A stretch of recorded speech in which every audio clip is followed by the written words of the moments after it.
Inilah jenazah Ahmad Firdaus yang tewas saat mengikuti kegiatan pendidikan dasar atau Diksar mahasiswa pecinta alam, Fakultas Hukum Universitas Muhammadiyah Palembang.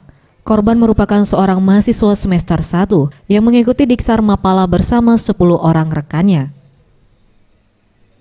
Kejadian bermula ketika korban bersama 10 orang rekannya mengikuti Diksar Mapala Fakultas Hukum Universitas Muhammadiyah Palembang. Di hari terakhir Diksar, korban dievakuasi oleh tim SAR gabungan menuju Rumah Sakit Besema Kota Pagar Alam dengan kondisi kritis. Korban akhirnya tidak dapat tertolong dan menghembuskan nafas terakhir di rumah sakit. Kanit Pidum Polres Pagar Alam Ibda Dian Rana mengatakan, dugaan awal tewasnya korban karena kedinginan. Namun pihaknya juga masih menunggu hasil visum yang sudah dilakukan bersama pihak rumah sakit. Dugaan awal korban meninggal karena kedinginan.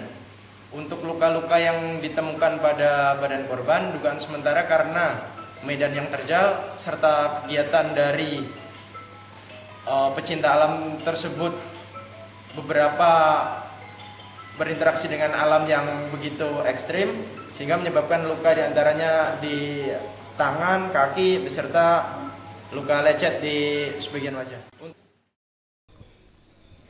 Atas peristiwa tersebut, keluarga korban meminta pihak kepolisian dan rumah sakit melakukan visum, dikarenakan di sejumlah tubuh korban didapati beberapa luka lecet yang ada di kaki, tangan, dan di wajah korban.